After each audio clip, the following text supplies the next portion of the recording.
Hoje daremos início ao nosso estudo de Gênesis capítulo 2, revelando detalhes da criação. Dê uma pausa no vídeo agora e faça sua oração, pedindo a iluminação do Espírito Santo para entender tudo aquilo que vou dizer aqui e volte para prosseguirmos com o estudo. Se você gosta de assistir aos vídeos do canal, por favor inscreva-se e deixe o seu gostei. Por que eu falei em revelando detalhes da criação? Porque à primeira vista dá a impressão que nós temos dois relatos da criação. Um relato em Gênesis capítulo 1 e outro relato em Gênesis capítulo 2. Algumas pessoas chegam até a dizer que houve um erro aqui, que o autor bíblico repetiu a mesma história duas vezes. Infelizmente, aqueles que falam isso pecam por falta de atenção. O que se vê aqui em Gênesis 2 é um foco especial na criação do homem, que é a principal criatura de Deus, porque é a única a respeito da qual se diz que foi feito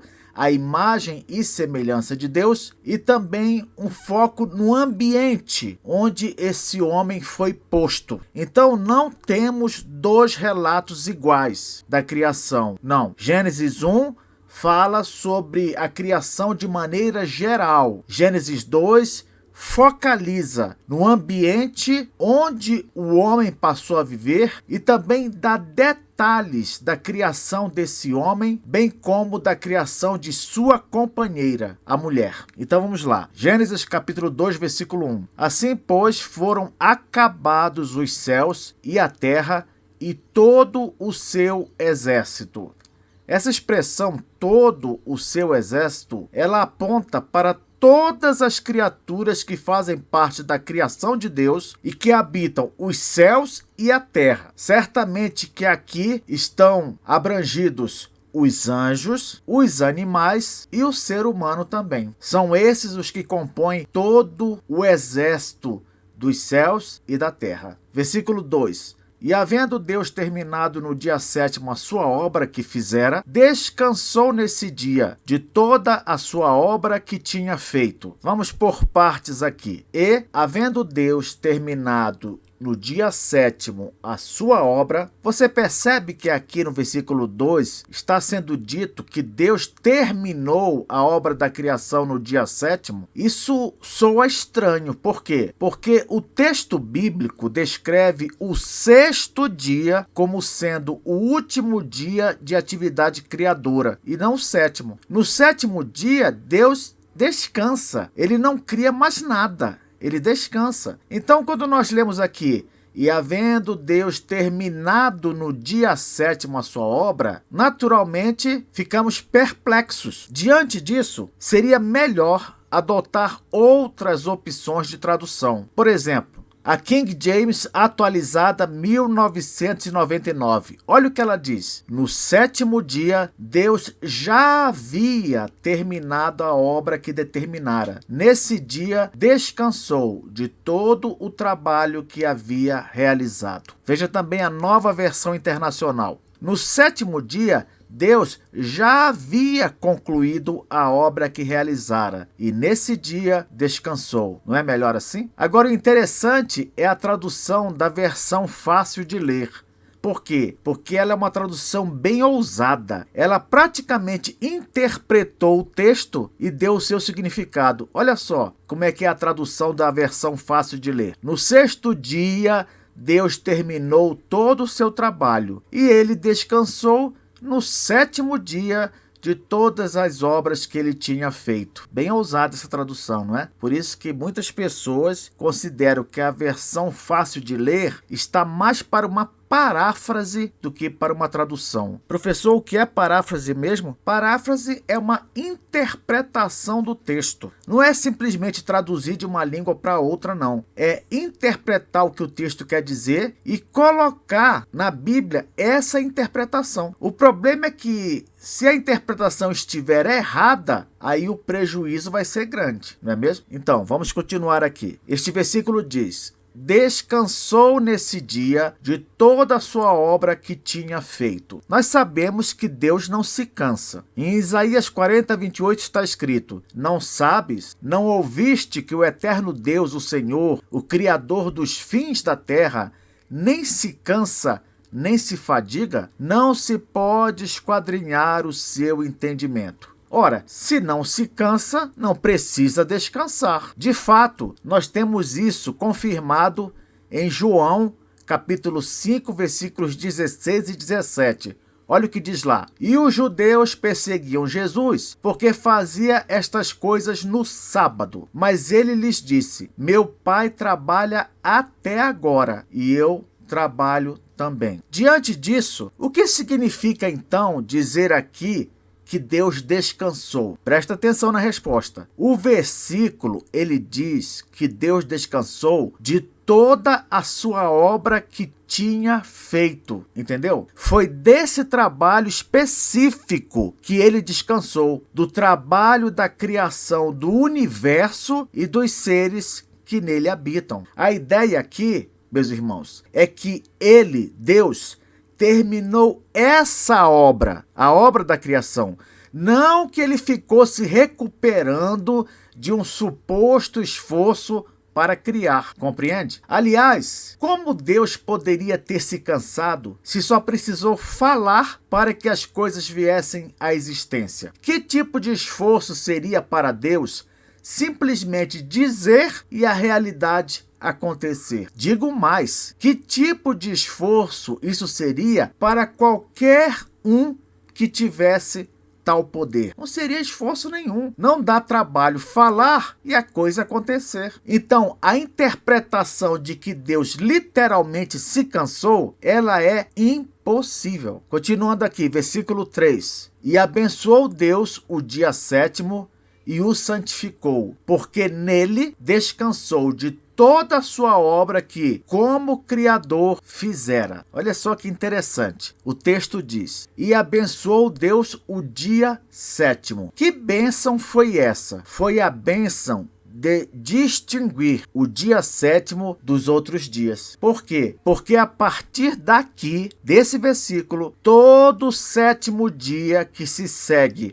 após 6 dias de trabalho, deve ser considerado como diferenciado dos demais. Ele é um dia especial. Repito, o dia sétimo que se segue após 6 dias de trabalho deve ser diferenciado dos demais dias, porque ele é um dia especial, é um dia abençoado por Deus. O versículo também diz: e o santificou. Santificar é você separar alguma coisa ou alguém para um propósito santo. Aqui nós temos o motivo de o sétimo dia ser abençoado com a distinção. Qual é o motivo? Esse é o dia que Deus escolheu santificar, isto é, escolheu separar para um propósito santo. E qual é esse propósito, professor? Evidentemente, conectar-se com Deus em adoração a Ele. Esse é o propósito do sétimo dia. É um dia em que devemos nos conectar com Deus em adoração. Versículo continua: porque nele descansou de toda a obra que,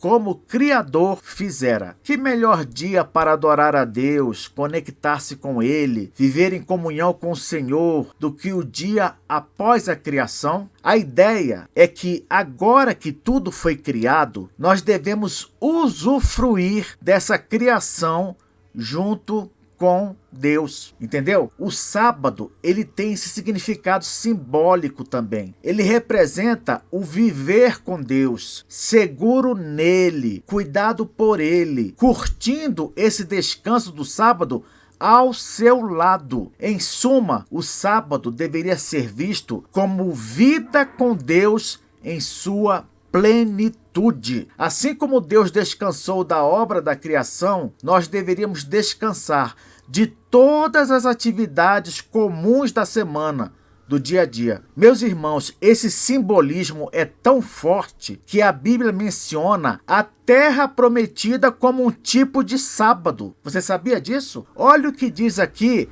o escritor aos Hebreus, no capítulo 3 de sua epístola, nos versículos 16 a 19. Ora, quais os que, tendo ouvido, se rebelaram? Não foram de fato todos os que saíram do Egito por intermédio de Moisés? Você está vendo que aqui é uma referência à época lá do Êxodo, quando Moisés tirou o povo do Egito para levá-los até a terra prometida? Pois bem, continua comigo aqui, versículo 17. E contra quem se indignou por 40 anos? Não foi contra os que pecaram, cujos cadáveres caíram no deserto? E contra quem jurou que não entrariam no seu descanso, senão contra os que foram desobedientes? Vemos, pois, que não puderam entrar por causa da incredulidade. Você percebeu que aqui nesse trecho, a palavra descanso, ela é sinônima da terra prometida? É sinônima de Canaã? Vou ler de novo o versículo 18.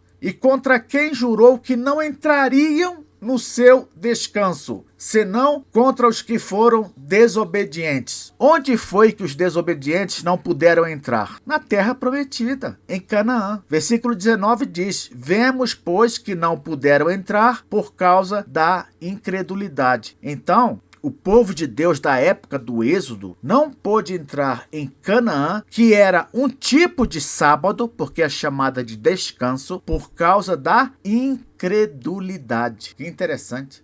Continuando aqui, se o povo entrasse na terra prometida, se tivesse confiado em Deus, se tivesse crido em Deus o suficiente, eles estariam entrando em uma espécie de descanso. Que descanso, no caso? Eles descansariam da vida no deserto, aquela vida sem moradia fixa, para tomar posse da terra prometida por Deus, a terra que passaria a ser o quê? A sua moradia permanente, sob o governo do Senhor. Veja agora que a Bíblia também menciona Jesus Cristo como um tipo de sábado. Olha o que diz em Mateus 11, 28 a 30. Jesus falando: vinde a mim todos os que estáis cansados e sobrecarregados, e eu vos aliviarei. Tomai sobre vós o meu jugo e aprendei de mim, porque sou manso e humilde de coração, e achareis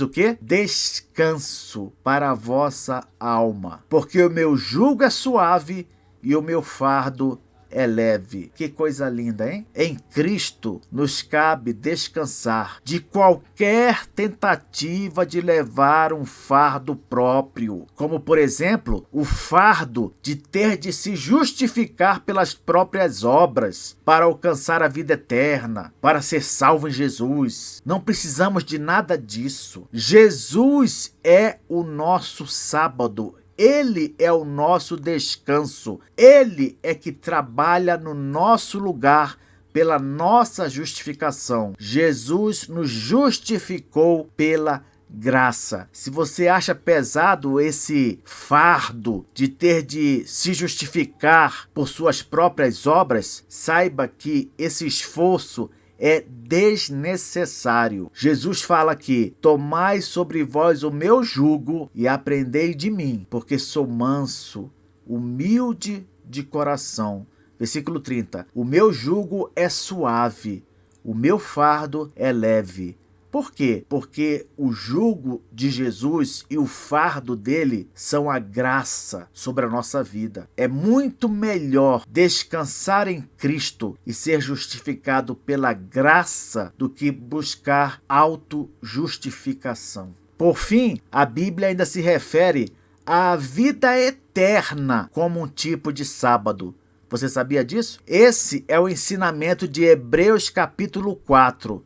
Lá, o autor faz uma comparação entre Canaã como um sábado, o que já vimos aqui, e a vida eterna como um sábado também. Vamos lá. Hebreus 4, 1 a 10. Temamos, portanto, que, sendo-nos deixada a promessa de entrar no descanso de Deus, suceda parecer que algum de vós tenha falhado. Porque também a nós foram anunciadas as boas novas, como se deu com eles. Mas a palavra que ouviram não lhes aproveitou, visto não ter sido acompanhada pela fé naqueles que a ouviram. Aqui o autor faz uma comparação entre a mensagem de Deus que foi entregue ao povo na época do Êxodo e a mensagem que é entregue hoje às pessoas que são evangelizadas. Versículo 3. Nós, porém, que cremos, entramos no descanso. A única maneira de entrar no descanso da vida eterna é crendo em Jesus. Continuando, conforme Deus tem dito, assim jurei na minha ira, não entrarão no meu descanso, embora certamente as obras estivessem concluídas desde a fundação do mundo. Versículo 4. Porque em certo lugar, assim disse, no tocante ao sétimo dia, e descansou Deus no sétimo dia de todas as obras que fizera. E novamente, no mesmo lugar, não entrarão no meu descanso. Agora preste atenção a partir do versículo 6. Visto, portanto, que resta entrarem alguns nele, entrarem onde? No descanso de Deus, e que, por causa da desobediência, não entraram aqueles aos quais anteriormente foram anunciadas as boas novas, de novo, determina certo dia, hoje, falando por Davi muito tempo depois, segundo antes fora declarado: hoje, se ouvirdes a sua voz, não endureçais o vosso coração. Se uma pessoa for evangelizada hoje e ouvir dizer que Cristo é o descanso para que se obtenha a vida eterna, essa pessoa não deve endurecer o seu coração. Versículo 8. Ora, se Josué lhes houvesse dado descanso, não falaria posteriormente a respeito de outro dia. É claro, se Canaã fosse o único descanso previsto, o único sábado simbolizado, então não haveria necessidade de continuar falando sobre essa história de sábado, não é isso? Mas, olha o que diz o versículo 9. Portanto, resta um repouso para o povo de Deus. Que repouso é esse? A vida eterna. Versículo 10. Porque aquele que entrou no descanso de Deus, também ele mesmo descansou das suas obras, como Deus das suas. Lembra que eu falei no começo desse estudo aqui, que quando fala lá que Deus descansou, quer dizer que ele simplesmente descansou da obra da criação. Aquela obra ali foi concluída. Quando um crente morre em Cristo, ele também vai descansar. Descansar do quê? Das obras neste mundo. Elas vão estar o quê? Concluídas. Agora, ele vai dar início a outras obras. Que obras? As obras que ele realizará no céu. Então, aqui vemos que a vida no céu ou na nova terra também é um sábado. Adentrar a vida eterna é descansar da vida neste mundo e das atividades que nós realizamos aqui. Quero terminar dizendo que quando nós estudarmos os 10 mandamentos, lá em Êxodo 20, nós vamos ver que o sétimo dia da semana aponta para a necessidade que temos de Cristo para o cumprimento perfeito da lei de Deus e o desfrute seguro da vida eterna. Na próxima aula, continuaremos o nosso estudo de Gênesis capítulo 2.